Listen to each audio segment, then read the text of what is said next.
My name's Scott Noppe-Brandon. I'm from New York City. It's my honor to be here. Just quickly, for 25 years, I was Director of Education at Lincoln Center for the Performing Arts, and now run my own consulting company in New York City. But I want to thank the organizers for the forum and for bringing all of us together and allowing me to serve as moderator for this panel. As I said, I live in New York City, and if you followed the news, I was talking with Naomi about it, in New York City of late, early childhood education has become a real hot-button political issue. Our new mayor has decided that every child in New York City, rightly, deserves early childhood education. It's a means-end question in New York City because it becomes a question of taxes, it becomes a question of facilities, it becomes a question of quality of programs, it becomes a question of who's teaching. And it's become such a hot-button issue that our mayor and our governor are actually arguing, which I think is a great thing, over the efficacy and impact of early childhood education in New York City and New York State. So if you really want to engage in an overview, almost a case study of a delicious policy discussion on how early childhood education is being viewed in the States, it's a great place to start, because I don't know of any other city that's made it such a front page of the New York Times issue.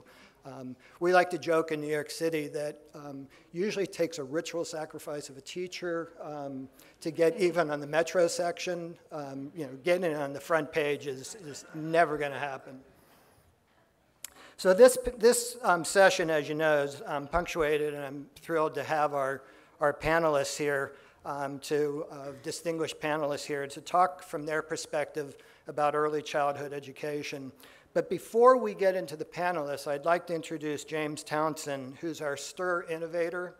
And we've been asked to remind all of you that he's here to let us know about grassroots innovation going on in schools around the world, and in the crucial importance of teachers and head teachers in innovating to improve education quality.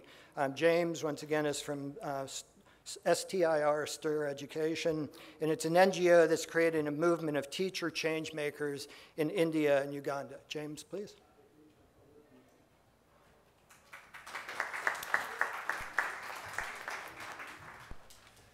Thank you, Scott, and good afternoon, everybody. So Vikas and the Varkey Gems Foundation very kindly invited myself and a number of teachers from India and from Uganda just to start off each panel discussion by sharing with you some of the work that's actually being developed by teachers, by head teachers in the developing world. As a reminder, as we sit here in these sort of rather sumptuous surroundings of the really hard work that's being led on the ground. And I wanted to share with you today, to start this panel, an innovation or a practice created by a gentleman named Vivek, who runs a school in a slum area in East Delhi.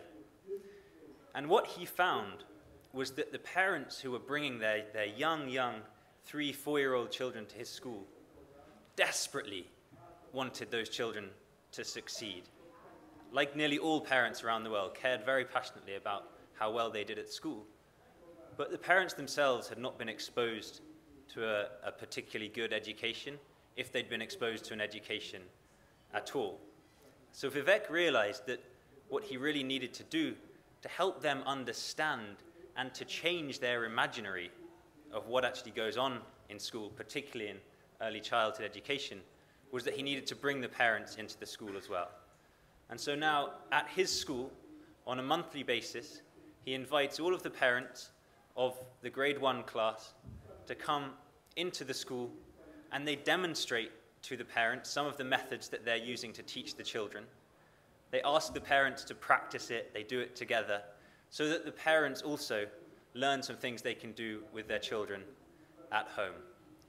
Vivek is just one of a number of teacher innovators, teacher change makers that we as STIR are bringing together into a movement to connect them to each other and to connect them to further opportunities. So thank you very much for listening, and enjoy the panel. Thank you, James.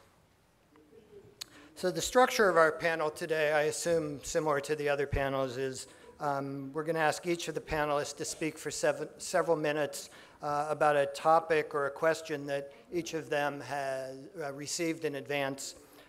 And following that, we'll would like to engage in a discussion with all of you, and then we'll have closing remarks from the stage. There were 4 assumptions that today's panel was based on.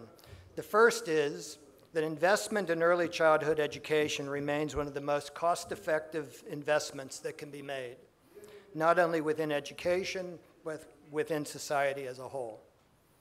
Second assumption, through a high-quality early childhood education, children gain skills and competencies that promote school achievement for years to come. These gains also have economic value, as it also can lead to lifelong increases in earnings.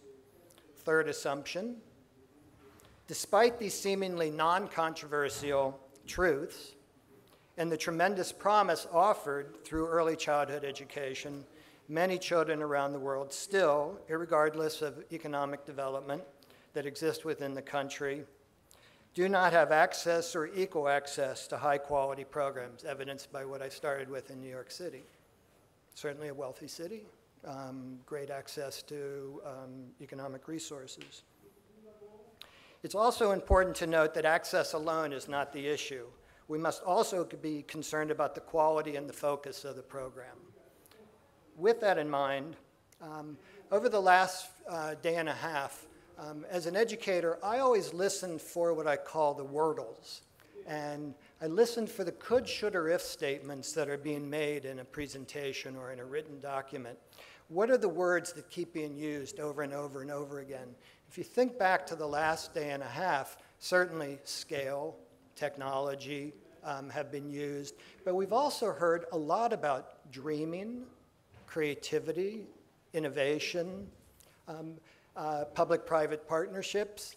So the question is, if those are key words that you could map out on a Wordle for the kind of educational discussion that's happening throughout this forum thus far, what does that mean for early childhood education? How does that relate back to the questions that are relevant and pertinent to early childhood education? I like to talk about what I call the Friday afternoon, Monday morning problem. We've all been to conferences and events. Friday afternoon, we get together and we're energized. We hear each other talk. We leave with great ideas. Monday morning, we're back in our office, and we can't remember about 80% of what we talked about on Friday. And the other 20% we're a tad too busy to do. So the question is, as we're going through this, I would like to challenge all of us, you included, how can we make this as outcomes, efficacy-based as possible? So we're not just charged with some good sound bites and good ideas, but what can we do to drill down a little bit more within the short period of time we have? Social scientists call this path dependence, by the way. It's our tendency to enjoy the path we're on, even if it's not working for us. The QWERTY keyboard's a great example of that. The QWERTY keyboard was created when we had typewriters to keep the keys from sticking. We have it now, the QWERTY keyboard, on our iPads and our iPhones. It serves no purpose. It's not linguistically or grammatically the best way to type, but we still keep it because of path dependence. So with that spirit, with that idea in mind, I'd like to just ask our panelists, we're going to go down one by one to talk for a few minutes about their ideas in relationship to early childhood education. Let's start with Bodour. Thank you, Scott. Can you hear me? Yes. You have to tell me when to stop, when 3 minutes are over, because I could get carried away. My name is Bodour Al-Qassimi, and I'm the founder of Kalimat Publishing, and very recently the founder of Huruf Educational Publishing, and it's a learning tool for learning Arabic in schools, in pre-K, actually, specifically in early learning education. And I'm so glad that you said we're going to be playful today, because I had a poem that I wanted to share, and I wasn't sure whether it was the right environment to share it or not, but since you've given me the green light, I'm going to go ahead and read it.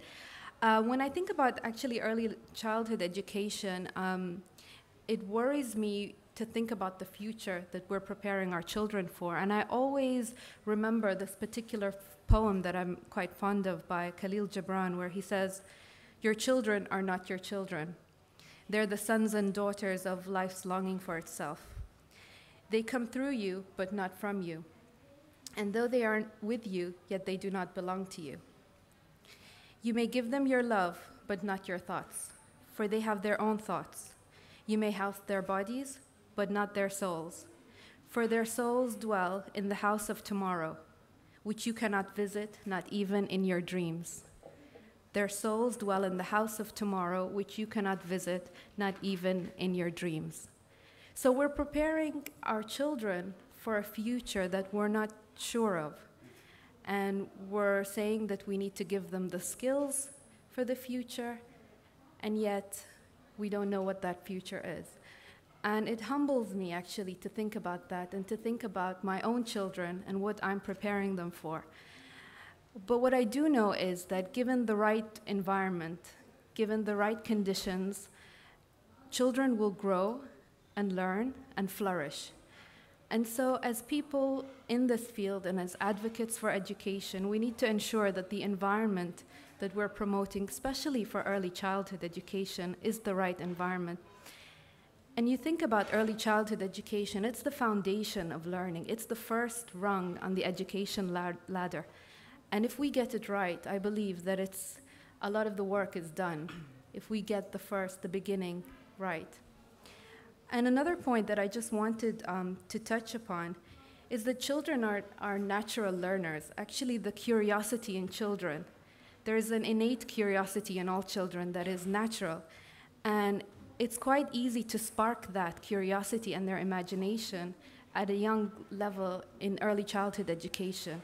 And yet we see a lot of change happening in the system for early childhood education, where standardized testing and academic expectations have been put on children. And I believe that these expectations are unrealistic.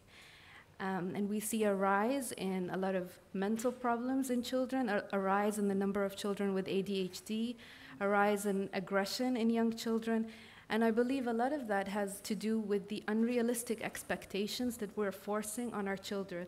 We're putting a lot of pressure and not giving them enough room to play, to explore, to use their imagination. And thinking about the future, I believe, if we're preparing them for a future that is creative, that needs their imagination, how can you expect them to innovate when they haven't been allowed to play at such a young age? So I believe we're going to go back and talk about the play-based learning, and I think I have 40 seconds left. So I'll just touch upon another point that is the investment, I guess, that in children, because getting it right early on is an investment that we need to make sure that it's done quite right and quite early. Children as well, if you look at people who created the early education system, a lot of them came from non-academic backgrounds, people like Rudolf Steiner or Maria Montessori, and they looked at the child actually holistically, and they didn't just look at the child academically, they looked at the emotional, the cognitive, the psychological aspects of a child. And so I believe these points are very important when you're addressing early childhood education. And yet there's a big shift now towards making everything academic and having children succeed in the quotation marks, but in this kind of environment.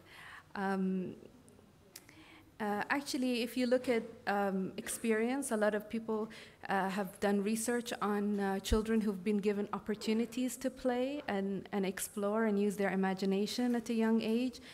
And I believe that a lot of them have proven that they've done much better, not only in school, but also in high school and in life in general.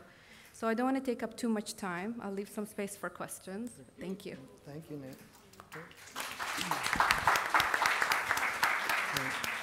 And I absolutely want to come back to the question of imagination, creativity, and innovation as three key concepts. I appreciate you bringing them up. Naomi? Thanks very much, and thank you very much. I'm so glad the room filled. I was getting very nervous when there were about 6 people, so thank you very much for coming to hear about early years. Scott asked us to sort of say something about ourselves, because he wasn't, and I'm going to say 2 things very quickly. I came to Britain in 1974 and worked as a nursery assistant in a social services day nursery.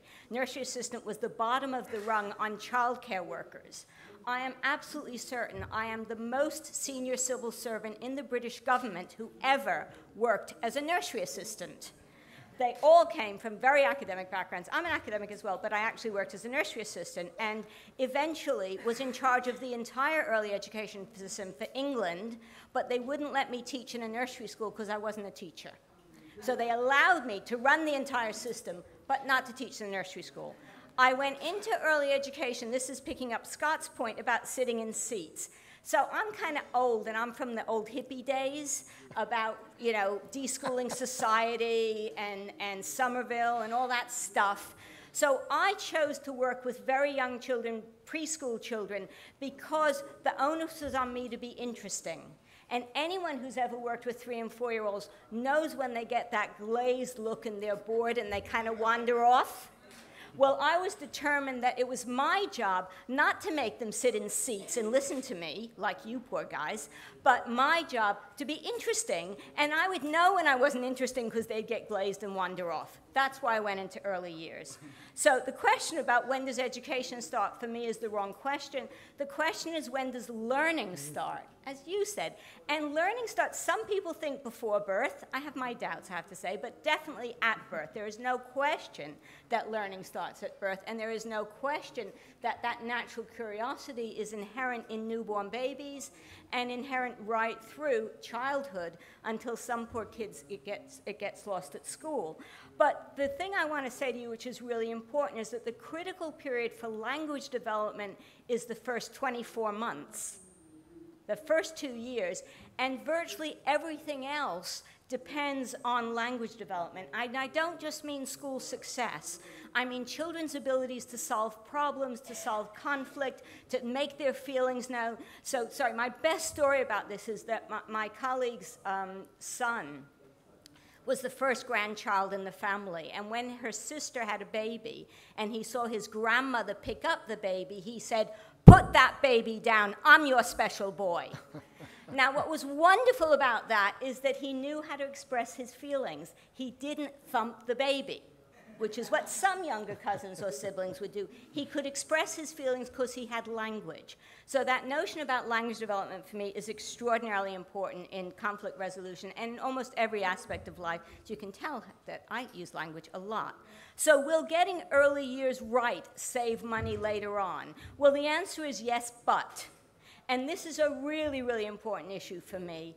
Early years is critically important, but it's not inoculation. So everything we know from research in England is that some of the benefits of early education, even if very high quality, fade more if you don't have good primary education, if you don't have good secondary education. It's not inoculation. It's not all over by 4.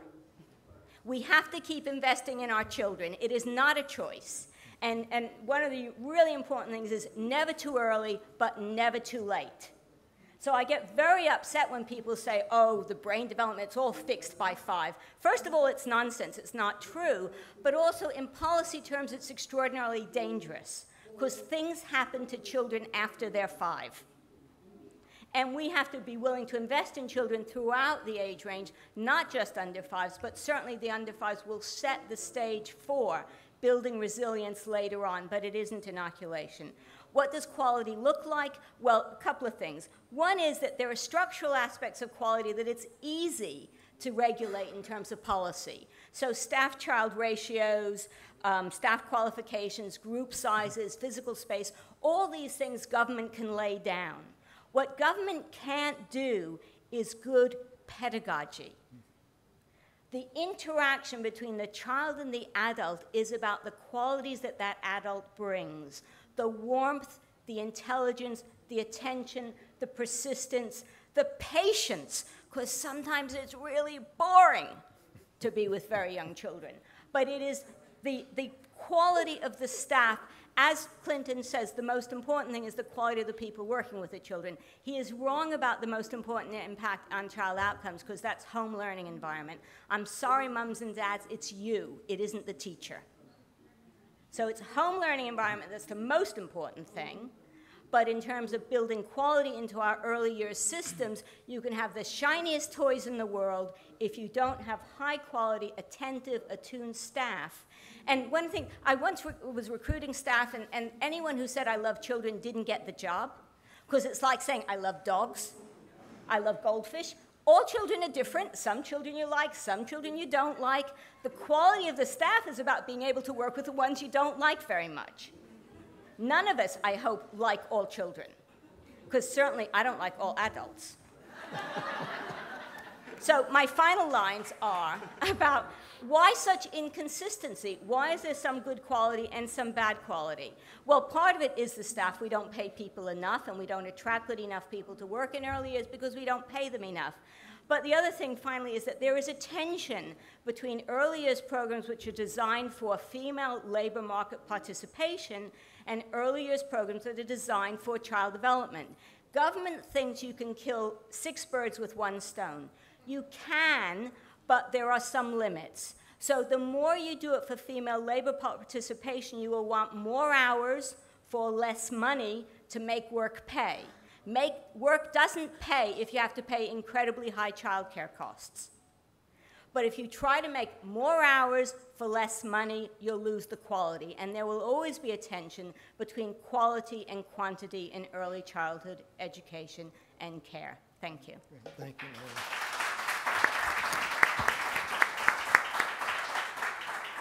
I'd like to pass it on to Rolando, and those that were at the performance last night, I'm certain remember Rolando from his stellar performance last night, and thank you again for that. Thank you. I was tempted to say good afternoon, children, but I realized that this is a different context. My name is Rolando Jr. Villamera. I'm from the Global Education First Initiative Youth Advocacy Group. And just a very brief introduction about my passion is that I am a young person who believes that the inclusion of children with disabilities in education system and all aspects of development in the community is possible. A year ago, I had the chance to work with a kindergarten teacher in a rural area in the Philippines. Her name is Teacher Gina. A month after the school year started, she noticed that one of her children in her class manifested some signs of challenges. The child doesn't want to fall in line. Okay? The child wants to be in line all the time. He wants to be on the first line. The child can focus on drawing activities for a long time. After 30 seconds, the child would go to another task. Then after 30 seconds, he would go to another task. And the teacher noticed that the child seems to be very hyperactive. He would love to stand up, go around the classroom, talk with his classmates, and all of these things, and all of these signs. So the teacher was kind of anxious about the signs and the characteristics that this child has been manifesting. So her sensitivity with the behavior of the child brought her to an organization where I was affiliated in.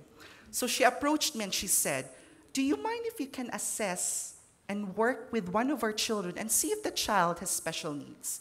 So we were able to work with the child, and we came with an assessment that the child was manifesting signs of attention deficit hyperactivity disorder, or ADHD. When we realized that the child has a challenge, we were thinking of how to make the classroom more inclusive and more responsive to the disability or special needs of the child. So we started talking with the parents. We informed the parents that you know that your child is manifesting these signs and we have to work on something. Secondly, we work with the teacher. We need to make sure that Teacher Gina has the capacity and has the skill to respond to the needs of the child. Thirdly, we have to make sure that the classmates of this child understand the disability of the child. You know, this child would love to push his classmates, and some of his classmates would get offended and say, "I don't want to play with him because he would push me and I would get hurt." So there's a form of isolation with this child from his classmates. So we need to educate his classmates about his disability.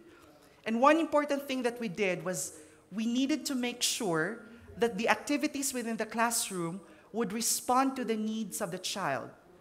And you know, if you're a teacher and you have 30 children in your classroom and each child has special needs and you have a child with ADHD, it would be very stressful for you to accommodate all children. So what we did was we worked with a university in the province where I come from. We asked for volunteers who are student teachers who will serve as shadow teachers for the child. So if the teacher is doing a plenary discussion with all the children, one student who's a volunteer would work with the child in a writing activity to make sure that the child is on task and all of these things. Now the child is in grade 2. From kindergarten, now he's in grade 2, and he's academically and socially functional. What do these experiences with teacher Gina and this child would teach us? Number one, I would say that early childhood education should be an avenue for early detection of special needs of our children. You know, early childhood education should be an avenue for early detection. And if we detect some special needs of our children, we can easily intervene as early as possible. And if we intervene, we make sure that the child is ready, and we minimize the special needs and make sure that he or she can cope with the challenge in the following years. Secondly, we realize that from family, early childhood education should continue the truest essence of inclusion. Early childhood education should serve as an avenue where children understand one another. The children have to understand that there are differences among children, that some children act this way, some children have different learning preferences, and so on. And most importantly, we've learned that in the work for early childhood education, we must mobilize young people. The work with the young people in a university who volunteered to become shadow teachers was amazing. And we realized that we needed to tap the power and energy and enthusiasm of young people because we can make a difference, and we believe that we can bring it on. Thank you. It's my pleasure to introduce Pat Preety, and since Pat was not originally on the panel, everyone else was, I would like to introduce her, and then Pat, if you would say a few words. Pat's the Chief Academic Officer for Early Childhood Education for GEMS Education, and when our other panelist was unable to join us today, she willingly agreed last minute to join us. So thank you, Pat. Thank you. I'm absolutely delighted to be on the panel because early childhood is a major part of my work and my life, and has been for a long time, alongside my research as a professor, which is neurodevelopment. So I was very heartened to hear it is never too late. There's a greater deal of plasticity in our brains than we know, and nobody knows it more than I do, because 18 months ago when my husband had a catastrophic stroke and I did a movement program with him, and when I see him walking and driving now, he's a testament to the amount of plasticity that there is in the brain. And our young children are just there for developing. And so I was delighted when the chairman said, I want you to develop an early childhood program throughout GEMS internationally. And that's where Little GEMS International was born. And many of my colleagues are here because we work together internationally on the program. We have 4 pillars: quality education, quality care, quality staff, and partnership with parents. And we could spend hours on each of those, as you might know. Quality staff, we are accredited to do our own cash training and are piloting training our earliest years staff, not just here in Dubai, but in the UK and throughout the world. That's the key, the people. We have a very sort of important focus on pedagogy. Yes, the policy's fine, but it comes down to what's happening with those children. And we have a method we call Sparkle: sensory, physical, auditory, real, kinesthetic learning experiences. If you sparkle, the children are having those multisensory experiences all the time. And Plan, Explore, Review, where we build on the high scope, where we're really supporting and scaffolding those children's learning, but also knowing when we step back.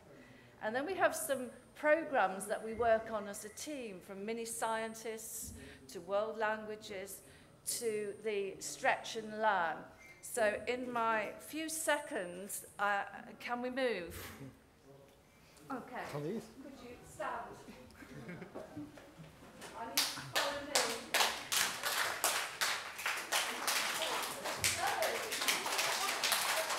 Stop. Can you step over a little hold, step back, step to the side, step to the other side? Can you walk around it and you walk back again? I'm not going to hop because I've got a bad knee. Can you hop around it? Well done. Okay, can you say this rhyme? I've walked all day, my legs are tired, the baby spider said. I cannot walk another step, I think I'll go to bed. I've walked all day, my legs are tired, the baby spider said. I cannot walk another step, I think I'll go to bed. Could you sit to me absolutely still? No talking, but pay attention to yourself.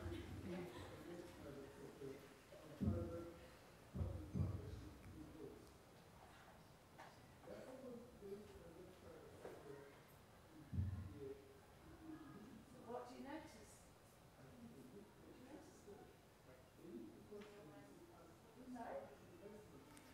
Sorry?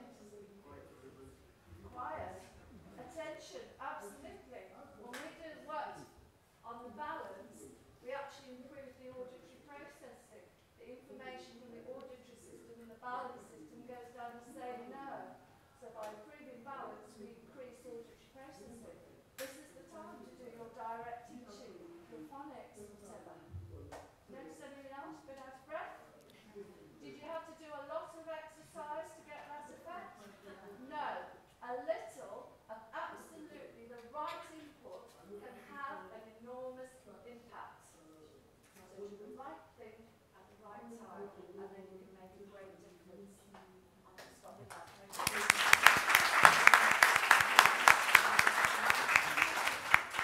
you. Let me ask the four of you, which is probably the most obvious naive question one could ever ask. Why isn't this universal? Why is this not what we think of in all types of early childhood education? What's the impediment? What's the reason? You mentioned, please. You mentioned the idea of testing and accountability. Yes. Yeah. I believe that as I said, there's a lot of pressure for children to perform. And there's a lot of money being spent into this reform of education. And I hear sort of like crazy numbers being spent in the US, something like $3 trillion being spent into education, if not more. And then the results are not that good. Apparently every 9 seconds, one child drops out of high school in the United States. So we're spending a lot of money into education, but are we getting the return on this investment?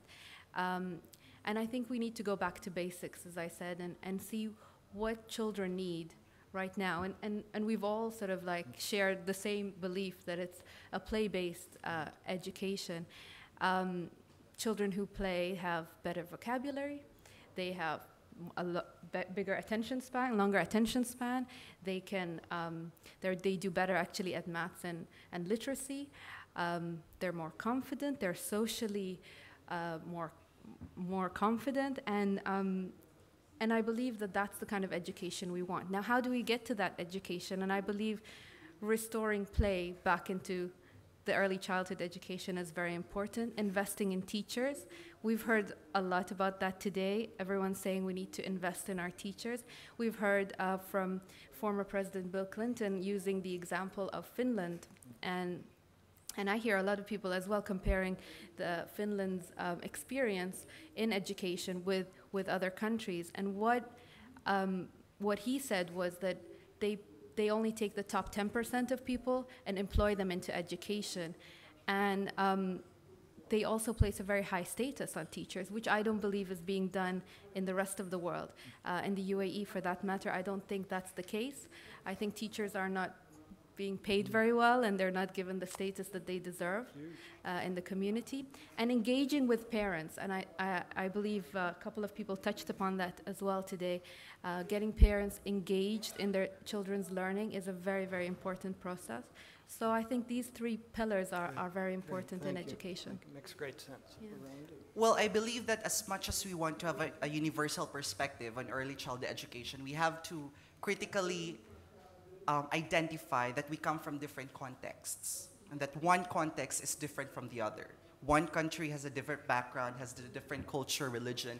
So it's hard to make a universal foundation of what early childhood education is. It has to be context-based. Right. Now, that makes sense, but are the underlying educational values the same? Are the underlying educational goals the same, or do they change with the context? Well, of course, there will be overlapping and related values related to early childhood education, but there are also certain factors that we have to look into that are unique from other factors. If I could pick that up, I think the thing that I find most fascinating is that I can work in Chicago, we can work in the UK, I'm working in Uganda, China, and actually there's much more overlap and commonality. Yes, for sure, we have to adjust to the local requirements and the political requirements too. But in terms of the children and their learning, actually, a huge commonality. Makes sense. Naomi? I think the points you're making about formality in play are really, really important. And there is, again, a tension. And I do it between Singapore and Finland, because Singapore also has excellent school results and unbelievable formality and pressure on children.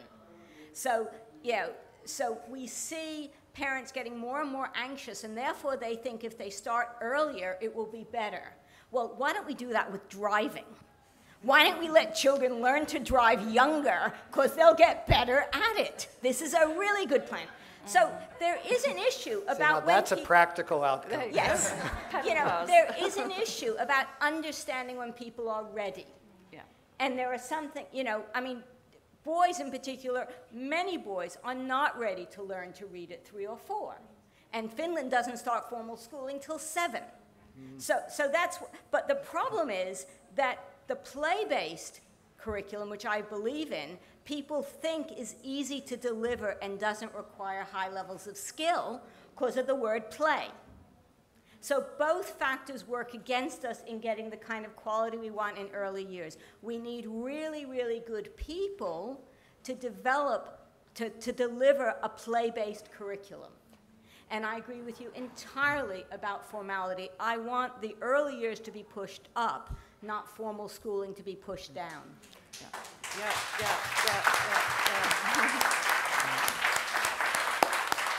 I assume examples exist around the world based on the type of education we're talking about. Could you just mention a few that stand out as examples? Well, Finland starts formal school at 7, and Britain really now starts formal school at 4, although statutory school age is 5. Northern Ireland statutory school age is 4. It's way too young. Certainly in Australia, where I'm a professor, there are examples there. I think what we've got to be careful of, though, is we're not saying we're not starting education till then. We are providing appropriate early childhood education, and that's the difference. We're not taking it out, we're adding in. Great. So I have a question for the audience, and I hate to put you on the spot this way, but is there anybody that disagrees with what you just heard? Is there anybody who would present a counter-argument to the kind of education we're talking about? Please. I think it's important to understand the scope of the discussion. I'm Tim Gopi Singh, Minister of Education in Trinidad and Tobago, and I want to agree with the last speaker who indicated that it's early childhood education we are speaking about, but not the time of putting a child into school. Because if in Finland the education starts at 7, the education process will be starting with the parents at home, doing the connection between age 2 and 3 to age 7. Our experience in Trinidad, I am pioneering the work within the Caribbean on bringing about universal early childhood education. We have about 39,000 children age 3 and 4. And each one of these children will be formally housed in an early childhood education center before May 2015, with a specific early childhood education curriculum, with the infrastructure put into place, and teacher training and development of early childhood education teachers. And with the input of a strong ECC into the primary schools, all the levels of performance and literacy and numeracy will improve, and the feedstock into secondary education will automatically improve. So I'm a professor in medicine as well from the University of the West Indies in obstetrics and gynecology. So my whole life was spent dealing with children and little babies. And 70% of the intellectual development and capacity of children are reinforced within the first 7 years of life. So if we miss this opportunity within the first 7 years, and particularly age 3 and 4, we will miss a golden opportunity in educating our children. I want to congratulate Fernando on the issue of the special needs. Well, congratulate all the speakers. But the question of special needs, we believe the incidence is about 30%, whether it's autism, dyslexia, ADHD, cerebral palsy, Down syndrome, emotional, behavioral, or psychological abnormalities. So we need to identify the special needs in our children, or hearing or visual problems from early on.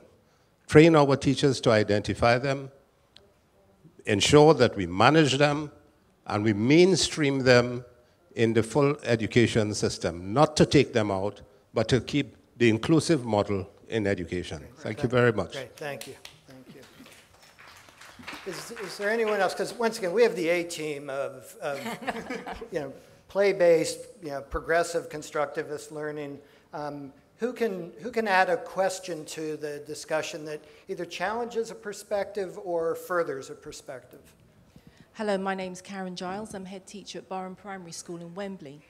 I love the idea of extending the early years.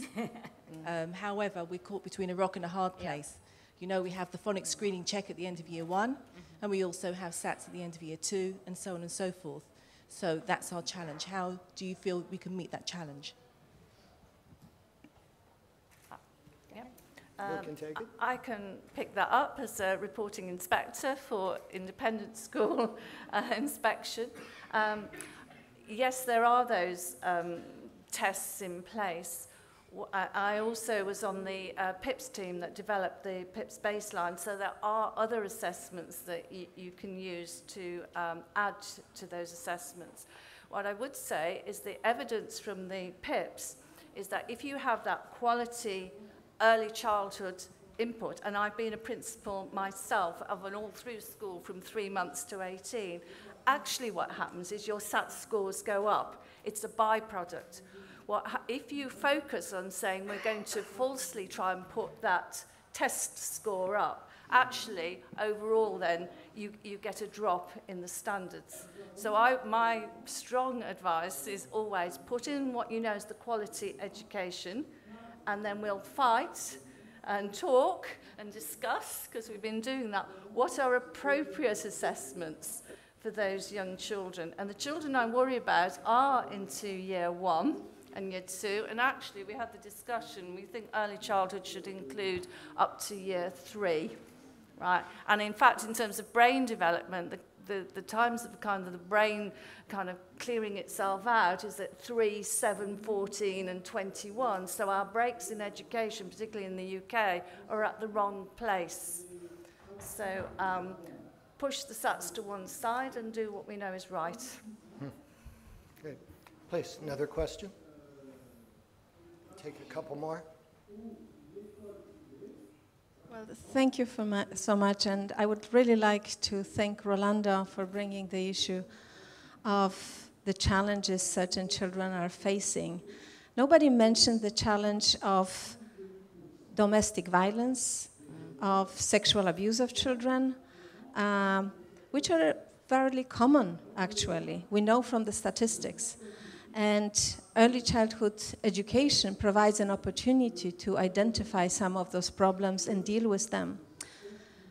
Brain has a lot of plasticity, but it's still a mystery. We are in the decade of brain research right now. We know very little about brain.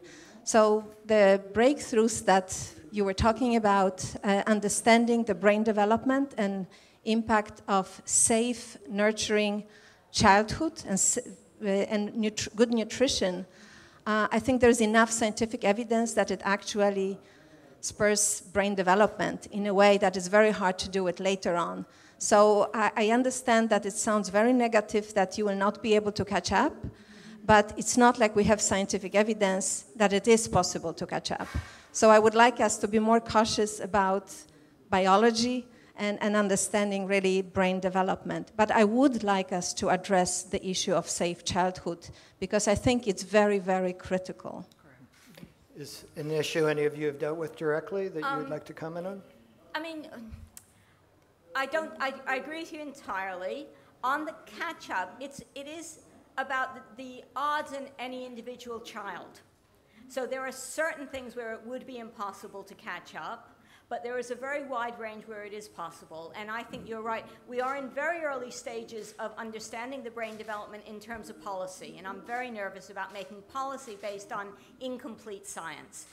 On domestic violence and on child, both physical abuse and sexual abuse, I mean, fundamentally, this is a human rights issue and a children's rights issue. If we were better at listening to children and believing children, we would not be where we are now on child sexual abuse. And if perpetrators didn't feel the power to silence children, and indeed silence women, then we would not be where we are. So we have to take it within, in my view, a rights approach in terms of children's rights, women's rights, and listening and believing. We still have huge problems in Britain of the police not responding appropriately. We have huge problems in Britain of particularly teenage girls not being believed because they're bad girls anyway. So I think that we have a long way to go where we have a framework of children's rights and women's rights where we can really address these issues, because the best deterrent is knowing you'll get caught. One quick thought. A few years ago, I had the pleasure of giving a keynote talk in North America to physicians from all the pediatric hospitals in the United States and Canada. And the topic was called Releasing the Imagination. And the idea was to develop better diagnostic skills, especially with young people, because the question is, you lead the witness almost. If you ask a certain question, the child may or may not know what answer you're looking for, but they will pursue the track of that answer, especially if it's an adult in authority. So the question was, how can you develop your observational skills better? How can you start to look at it more holistically rather than just from a pretty traditional diagnostic tool? It's not the legal answer to it, but it's certainly, I believe, the medical profession needs to address it. And I'd like to highlight that it's critical that special needs should be a cross-cutting concept within the education curriculum. Special needs is such a broad concept covering indigenous children, special needs children, children on the streets. That should be a cross-cutting issue within the education curriculum. It shouldn't be seen as a fragmented issue. It should be related to all the issues within the education curriculum. Okay. Please, another question? Have the mic. Oh, I'm sorry, I'll get you next. Hi, and thank you all for coming. My name is Leslie, and I am an early years educator with Jim's Education from the United States. So I want to direct this about the universal pre-K debate that's going on, particularly in New York. I'm wondering, you know, we're all going to wait and see how it plays out, but what I'm really wondering about is, why do you believe it's such a hotbed issue? Early childhood in the United States, as you know, typically government monies has gone to serve the underprivileged. Really high quality early years education can be paid for by the more affluent of our society. So it becomes our middle class, which is the biggest class in the United States, that is being neglected with quality early years care. And I'm wondering, why is it such a big debate when it's the backbone of America, that those children will not be getting the care if we don't move in that direction. Great question. And to the degree that I understand the answer to it or the point of discussion, I would argue that first and foremost is our new mayor, who's quite progressive and liberal in his political strategy, took it on as a tax question way too soon within the great debate itself. So he almost turned it into almost an indictment against the 1%. And while it may be or not be a fair question at the end of the day, to start a debate like that in the press in a city like New York City is almost inviting a fight. It's almost inviting a negative counter-reaction. And then to politicize it to the degree that he would tackle then the governor, who was quite enthusiastic about the political realities and the economic realities, he wanted to do a phase-in approach rather than let's reach everybody overnight. So I would argue that his heart's in the right place. He just made a few very large strategic errors right out of the gate. Unfortunately, what it's done is it's polarized the issue so that we're now talking, is it necessary, is it not necessary, instead of separating out the question of the funding base for it versus the necessity for it. One can only hope we can find our way through it, but New York City politics being what they are, we may not. I don't know if that answers your, or at least addresses the question. I think you had a question before your arm gets tired. My name's Hilary Marsden, and I also work for GEMS in the UK, and I'm a colleague of Pat's. But I'm also a mummy. I've got an English degree, master's degree, but I knew nothing about early childhood education. So I had to go back to school. I had to go in and learn about phonics and number bonds and doing all the great play things that we've been talking about. If learning starts at day one, how do we get that parental engagement from day one? And how do we build that into what happens on the journey into preschool? Any of the panel? I'm going to dodge that one and turn it to you. My own view is, and I think this is international evidence, particularly from Michael Marmot and public health stuff, is that you will never eliminate the social class gradient on child outcomes, but you can flatten the gradient. You can narrow the gap. So a lot of what we do from 2 years old or 3 years old on is remedial in terms of, in my view, language developments in homes. And these are loving homes with affectionate parents. This isn't about bad parenting. It's about parents. You know, the greatest determiner of child outcomes internationally is mother's educational attainment at birth. At birth. And you can't change that once the baby's born. But it has a huge impact, and you can't help people use more language or more complex grammar or more, but you can expose children in early years to a wider range of vocabulary, more creative stories. There's huge amounts you can do that ameliorate the impact of those first few years. But in my view, you will never close the gap. You can narrow the gap. And the other thing which is really important, which goes to the point about child abuse or the most extreme, we never think about the other end of it, which I think, Scott, is your business. We don't know who out there could be Mozart. We don't know who out there could be Picasso. People come from all walks of life and do extraordinary things. And it's our job to make sure every child has a chance to be extraordinary. Absolutely. So you're right. We won't ever solve that problem. But we can make it a little better in every country, and we can make sure we don't miss. You know, Mozart had a sister, but girls weren't allowed to perform past 12. So we might have missed a Mozart because of what happened to his sister. See, and I'm also interested in making sure that every child grows up, if they're not Mozart, can still appreciate Mozart, can still understand Mozart. Yeah. And I think one thing that we'd like to highlight here is for parents of children with disabilities. I mean, I've experienced a lot of parents of children with disabilities who are in denial stage, okay? So if they have children with disabilities, especially those visible disabilities, the denial is so long, the stage is so long, so the parents are so anxious how to deal with a child. So therefore, the learning process is compromised. And that's one thing that we have to look into as well. Can I just say, being a hopelessly middle-class parent, in advance of my son's bar mitzvah, I took him to Magic Flute, and my husband took him to Pink Floyd. So he had a very wide education. Great. A couple more questions over here. I will get you in the back. Hi. Sure. I'm Allison Burrows. I too am from New York City, but I've been living in Dubai for the last 5 years.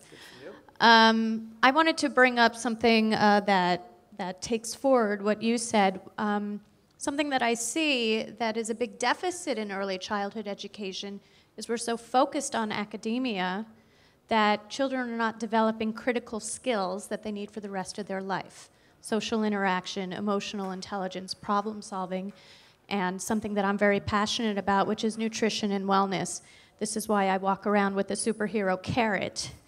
I think there needs to be more room in all of our curriculums for teaching children about lifestyle choices. Right now, 1 out of 3 children in the Gulf and in the Middle East is obese, in danger of type 2 diabetes. Obesity and diabetes is no longer a first world problem. It's a problem all over the world. And I feel like we're really doing our children a disservice by not teaching them some critical skills, especially these gorgeous children that we have in inclusive classrooms who may have a hyperactivity disorder, yet are being fed sugar and simple carbohydrates and all kinds of things that could really damage them further. So I don't know if anybody wants to comment on nutrition in early childhood. Sorry, I'm hogging this, but just to say that I'm part of a project for the big lottery in England called A Better Start. And it's 165 million for under 3s. And our 3 objectives are emotional development, language development, and diet and nutrition. And we found that with emotional development and language development, there are proven interventions. We are struggling with proven interventions on diet and nutrition. So we can talk, yes, that's great. Great, thank you. In the back, there was a question. Can we go all the way to the back so that I don't get, when I hit the back door, get beat up?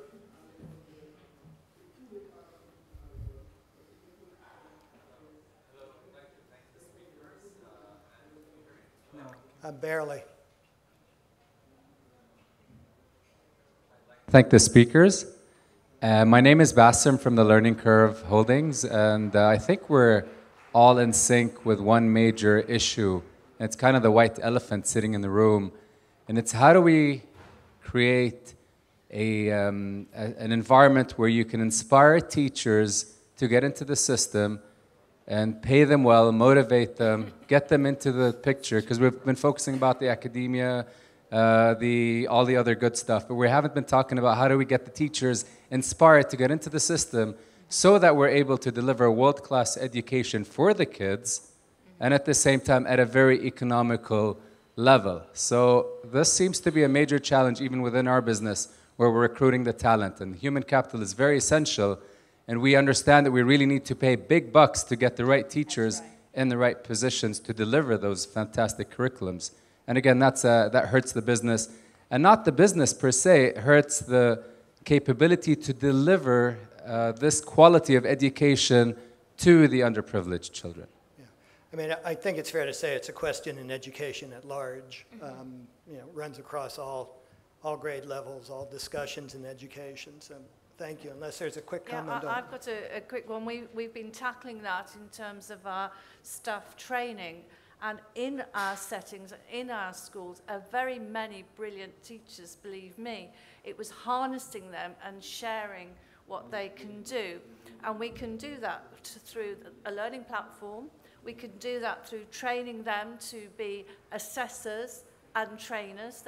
So they are now here in Dubai. We've got the pilot going, actually training people in situation, and we're doubling and trebling and we're going out across. So we have to start with what is really excellence. You make the start, take the step, the first journey of the 1,000 miles, and then all things, doors open that you don't expect through the very people that are working with the children.